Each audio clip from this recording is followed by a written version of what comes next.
Olá, amigo internauta que acompanha o programa Sustentabilidade, sempre aqui diretinho da TV Grande ABC, e o programa é replicado pela rede NGT para todo o Brasil, e você pode assistir depois o vídeo também através do portal Sustentabilidade, falando de temas importantes para o Brasil.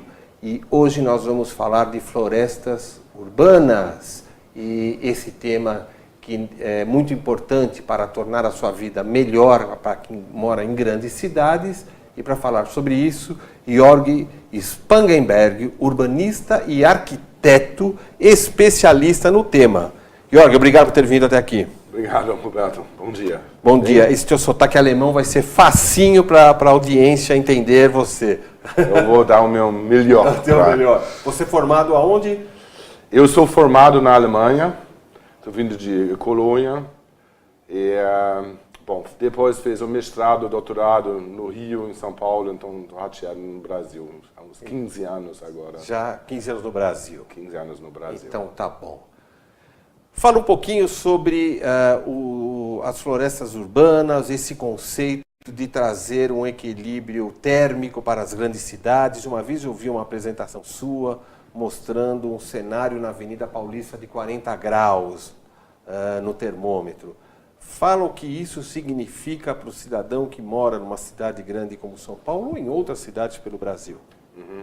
Isso está acontecendo, né, de fato, que a gente percebe um superaquecimento. Dá para ver a imagem do satélite térmico, a ilha de calor de São Paulo, que é uns 12 graus na média, mais quente no centro da cidade do que no campo, ou seja, são duas temperaturas diferentes se você pensa... 12 graus de diferença? 12 graus. A Magda Lombardo, uma pesquisadora, mediu isso, sinótico, né? Sim. Nas florestas periurbanas no centro da cidade, 12 graus é realmente um outro clima, né?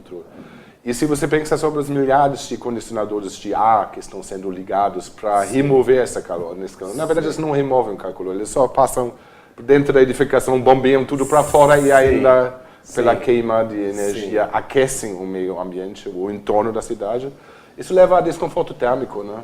Menos pessoas trabalham menos eficientemente, não se sentem bem, se sentem mal um dia quente. Isso tem um custo à economia. A eficiência, se você pensa também sobre os ar-condicionados, né, que nem geram um clima interior bom para as pessoas ficam doentes, gripados. E lá fora a temperatura só aquece, então você leva choques térmicos. Tudo isso não é um desenvolvimento muito saudável, sustentável, eu diria. Para a vida das pessoas. Isso. E as soluções seriam combater essas ilhas de calor, colocando mais verde nas cidades. Exatamente. Uma floresta urbana, ou seja, florestas urbanas. O que é a floresta urbana pela definição? Todas as folhas vivas dentro da cidade que produzem, né, que absorvem CO2, que evapotranspiram, que absorvem ruído e poluição, enfim. Elas são ativos. Ruído também. Ruído também. Vamos falar sobre, vamos ficar nos temas térmico-energéticos, porque essas são as questões mais óbvias que dão um retorno bem imediato, né, porque sombreamento, evaporação é importante para a cidade. Então, traz florestas urbanas. Isso é a proposta da nossa ONG, né, prefiro chamar de uma organização socioambiental. Sim. Esse é o nosso tema, de trazer mais verde para as cidades. Ou seja, plantar de dentro das cidades, plantar, porque o plantio da vegetação ele traz realmente todos esses benefícios. Ele mitiga as mudanças climáticas, ele baixa o calor, ele aumenta o bem-estar visualmente também, espiritualmente, acusticamente. Tem N temas, acho que não. Sim.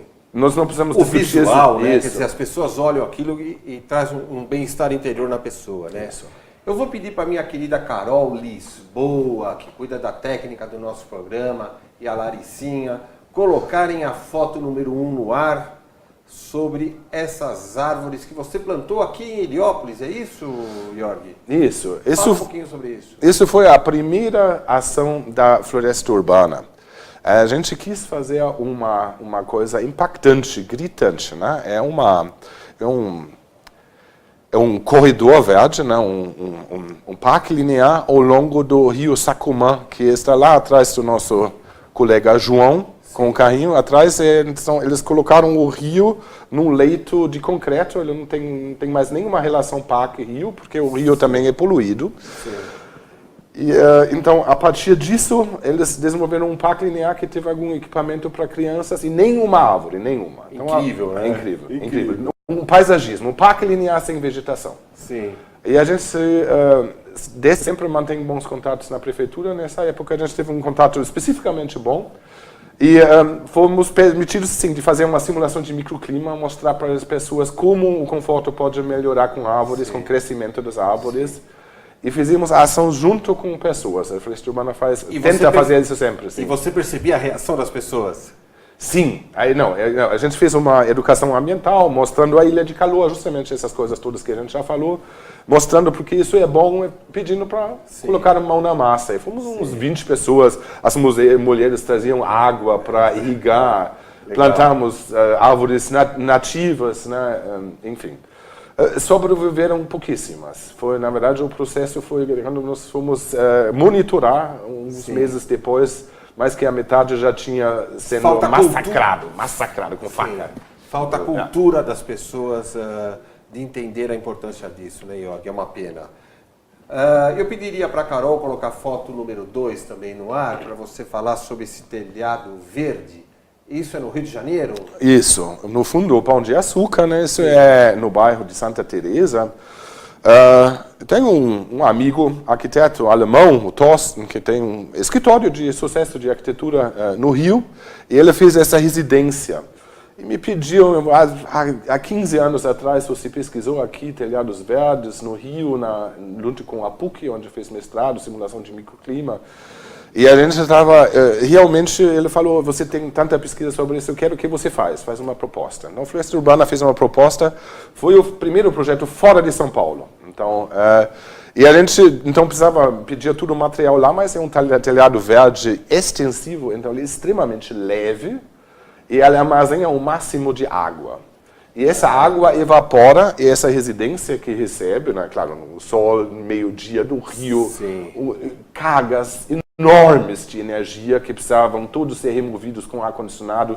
Todo esse calor está sendo transformado, na verdade, em vapor da água. Então, a evaporação de água em cima está sendo removida dessa forma, ainda resfriando a cidade e a residência. Então, você tem um efeito energético para fora, para o meio ambiente urbano e para dentro. Sim. E isso eles fazem de forma passiva. A única energia que usa, eu vou falar, ele não é 100% autossustentável, ele precisa bombear água até um ponto, uma caixa de água para ligar um sistema de irrigação.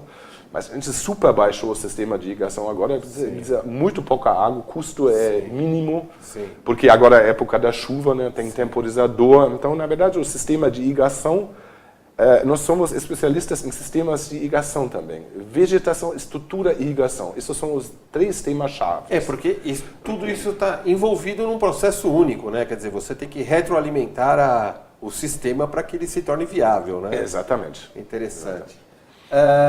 Você aqui em São Paulo também tem um projeto que eu achei interessante, que eu vi a foto, no Conjunto Nacional.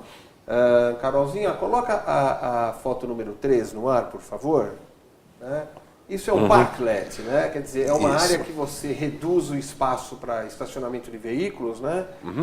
Investindo na arborização e na climatização do local, né? Isso fica na Padre João Manuel. No lado do Conjunto Nacional. Do lado do Conjunto Nacional. Isso. Ele tomou outras formas, na verdade, agora, mas quando a gente fez, se não me engano, foi em 2014. Foi o primeiro parklet da cidade. A gente estava envolvido nessa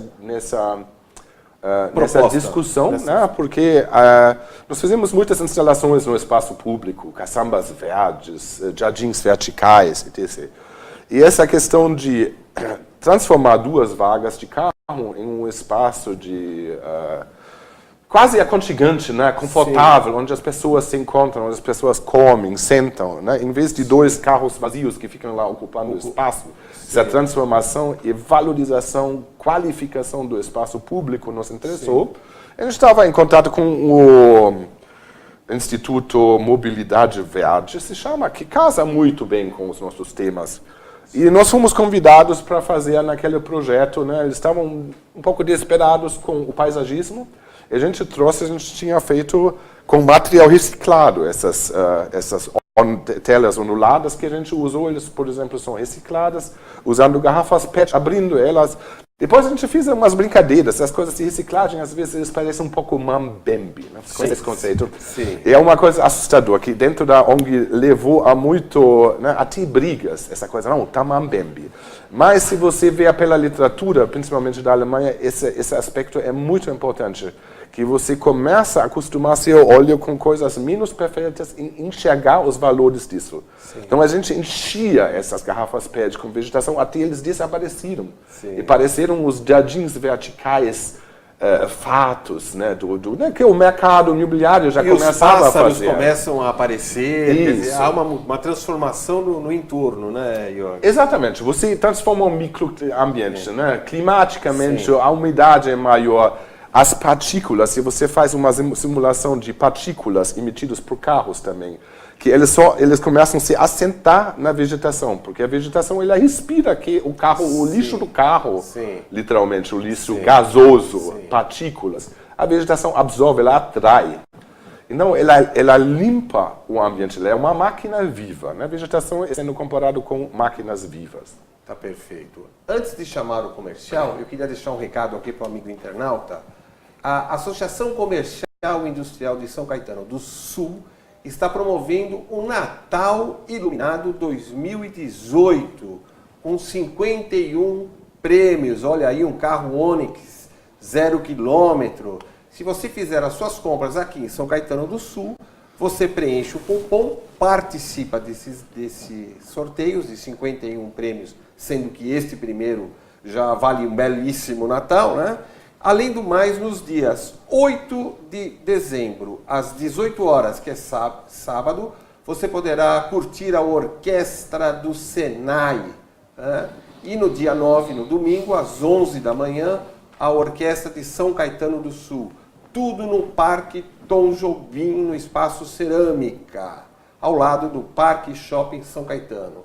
Você que é aqui da região do ABC pode curtir isso. O Natal de São Caetano do Sul, o Natal Encantado 2018. O programa Sustentabilidade volta já falando sobre florestas urbanas. Até já!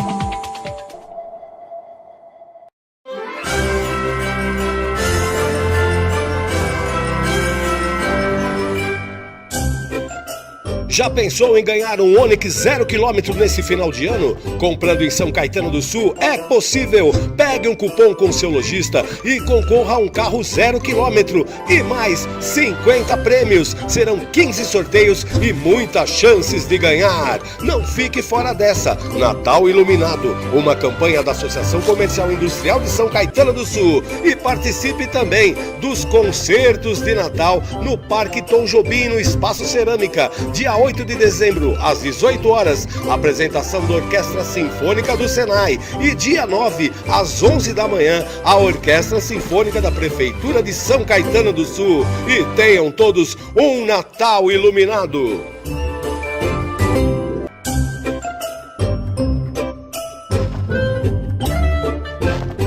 Pior que não ler jornal é ler apenas um jornal.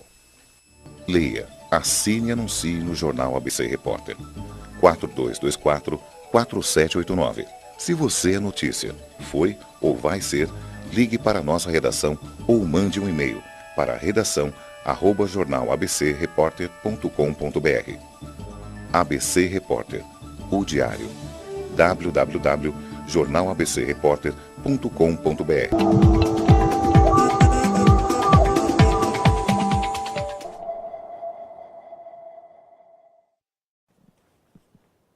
O programa Sustentabilidade retoma com o tema Florestas Urbanas e hoje com o urbanista e arquiteto Jörg Spangenberg, falando sobre a importância de você produzir um telhado verde na sua casa para melhorar o conforto ambiental e também o seu bolso, porque você economiza muito usando essas alternativas. Jörg, uma cidade como São Paulo, o asfalto às vezes está beirando 60 graus, né? Sim. Significa que uma casa com laje tal, e telhado que recebe esse calor pode estar próximo a uma temperatura dessa, que reflete para dentro de um dormitório algo em torno de 40 graus, obrigando o cara a ligar o ar-condicionado. Se você tiver um telhado verde, talvez você não precise de ar-condicionado, você pode desligar, é isso? Exatamente, sim. Porque você tem essa temperatura, né? A floresta urbana, por exemplo, literalmente fritou ovos no asfalto. Numa manta asfáltica você pode fazer a mesma coisa, porque a superfície preta ela absorve toda a radiação. Sim. E transforma ela em onda longa calor. E isso transmite pelo telhado. Quanto mais perto da sua cama, por exemplo, como é o caso da residência no Rio, que a gente viu, você percebe a temperatura radiante de 40 graus, liga o ar-condicionado. Quando essa temperatura baixa para 20 ou menos, porque o telhado ficou sombreando o tempo inteiro a manta, a superfície, e ainda vai evaporando, tirando o calor com fluxo de vento, e a água que está presente nessa água em direção sotavento vai levando toda a energia para fora, transformado em frio, na verdade. Sim, então isso é quase paradoxal, os mecanismos da natureza, mas é exatamente isso que acontece, né? Enfim, aí você não precisa mais do ar-condicionado. Quando a temperatura é um teto que resfria, você pode também passar água fria pelo teto, por exemplo, para baixar, né? Só que isso é bem menos eficiente, você vai aquecendo a água. Sim. Que também pode ser, né? Quando você coloca, por exemplo, como a gente colocou lá, térmico, né? Produção de água quente para chuveiro, isso é um outro uso. Em geral, as coberturas se mostram muito mais facilmente do que as fachadas. A Floresta Urbana trabalhou muito com fachadas verdes, jardins verticais. Os telhados que recebem as maiores radiações em clima a fachada também, né? Ainda mais uma cidade como São Paulo, que tem vidro. Isso, né? Isso é péssimo. Dizer, aquilo absorve um calor e faz o ar-condicionado. Porque, não sei se o amigo internauta sabe, mas o consumo de energia elétrica na sua residência, no seu escritório, está sempre ligado às questões térmicas. Ou porque você liga o chuveiro, que gasta uma fortuna através da resistência para produzir calor, né? Ou você liga o ar-condicionado para produzir frio. Então, aí está o grande vilão da tua conta de energia. Mais de 50% da sua conta de energia está ligado às questões térmicas. Então, é importante você entender esse mecanismo, porque você fala, mas quanto vai custar o meu telhado? Nada, porque você vai pagar isso em meia dúzia de meses de economia na tua conta de energia elétrica. Esta que é a pegada que nós temos que considerar. O mesmo acontece, né, Jorge, com relação às fachadas, então, né, porque o calor entra através do vidro, né, reflete, aquece o ambiente, dá-lhe ar-condicionado. Quais são as soluções nesses casos? As fachadas, né, na verdade, são um problema muito específico em geometrias urbanas, como em São Paulo, onde você tem canyons, né, você tem edifícios onde a radiação solar, a maior parte dela está sendo refletido, poluindo embaixo no canyon o microclima. Porque o cara que vai olhar para a fachada vai ver o sol na fachada e o sol vai bater direto nele. Então ele recebe o dobro da carga térmica. Para quem está fora. Exatamente. E dentro, porque esse vidro é um vidro fumê que reflete de high-tech, que usa nanotecnologia, Sim. Ele deixa o ambiente dentro, às vezes, muito escuro. Então já precisa mais energia para, durante o dia, ligar a luz. Sim. Isso são paradoxos. Né? Isso leva realmente assim, a uma separação do interno e externo. Né? Claro que as pessoas... Quem coloca uma fachada de vidro está preocupado com a conta de luz. Sim, tudo bem. Só que ele não se toca que ele vai poluindo termicamente todo o entorno. Sim. E se você faz isso com fachadas verdes, você tem um retorno do investimento muito rapidamente, porque você pode... Todo edifício, como deveria acontecer com a cidade, transforma seu balanço energético e hídrico. Essas coisas são intimamente ligadas. Quando a água evapora, se libera energia. Isso é, na verdade, a solução dessa. Quando você tem um clima predominante quente, você quer só perder calor. Você quer suar e ter vento para perder o calor. O edifício faz exatamente isso. Ele te dá na fachada, ainda limpa o ar, baixa o ruído, né? Não polui o microambiente interno. O melhor dos mundos. É o melhor dos mundos, exatamente. Quer dizer, se faz necessário, então, para as grandes cidades, né, uma política urbana totalmente diferente, porque a gente não conhece nenhuma prefeitura no Brasil que esteja, vamos dizer... Incentivando isso ou proibindo, seria, para a instalação de vidros, né? Na verdade, assim, eu fui chamado em 2014 pela prefeitura como especialista entre vários de São Paulo para discutir a cota ambiental, que trata exatamente, sim, as questões do microclima, da qualidade do ar, e tem 3 temas: arborização, microclima, água, as questões de água. Isso, na verdade, a cota ambiental entrou sim no plano diretor. A Prefeitura de São Paulo incentiva sim, dependendo da região. Se você está nas regiões ambientalmente mais vulneráveis, vamos dizer, você consegue... Paulista, com fachadas verdes, com coberturas verdes, com fazendas, que é um tema que a gente quer ainda, né? Vamos falar um pouco. Você pode ter um incentivo, sim, pagando menos IPTU. Você vem de um país extremamente frio, né? Houve uma política urbana desenvolvida na Alemanha voltada para as questões ambientais de temperatura nas cidades? Sim, totalmente. Sim. Né? Houve isso? Sim. A Alemanha, acho que um dos líderes nessa área, eu conheço vários especialistas que começaram a pesquisar microclima na Alemanha, em cidades. Né? Você tem principalmente problema com canalização e vento, percepção de frio no espaço público. Então, exatamente o oposto dos desafios aqui. E questões da ENEF, se chama na Alemanha, a legislação a respeito de uso de energia, levando a um mesmo fenômeno que nós estamos observando aqui, que os edifícios ficam cada vez mais separados do entorno, não ventilam mais, e tipo, a gente compara com o lobo, né, o ovelha, assim, tipo, ele recebe uma roupa para perder menos calor. Isso tem certas graves desvantagens também. Mas as prefeituras incentivam uma mudança arquitetônica? Existe uma política desenvolvida pelas cidades, é isso? Teve no primeiro fase foram incentivos, o que fazer para melhorar, e no segundo momento, obrigações. Hoje as coisas, né, a legislação ela vai dando passos assim. Primeiro, inovação, você recebe dinheiro para fazer até pesquisa, você faz protótipos, uma hora se torna... Foi provavelmente público, e aí fica fácil de todo mundo fazer. Foi talvez até exagerado. Por exemplo, a Alemanha investiu muito inicialmente em células fotovoltaicas, em energia, né, produção de energia, vento, e perdeu todos os mercados. Eu não sei por que exatamente, por causa da China, né, perdeu os mercados. Mas enfim. Bom, Carol, coloca a foto número 4, já que nós estamos no finalzinho do programa, para ele falar da fazenda urbana. Esse teu projeto, você precisa de 1.000 metros quadrados numa área de São Paulo para instalar isso? Fala rapidamente sobre isso. Isso, pode ser no grande ABC também. Importante para o projeto é que se encontra numa área central da cidade. Por quê? A produção da comida hoje nos cinturões verdes longe da cidade. Então você precisa de caminhões e caminhões que gastam gasolina e gasolina.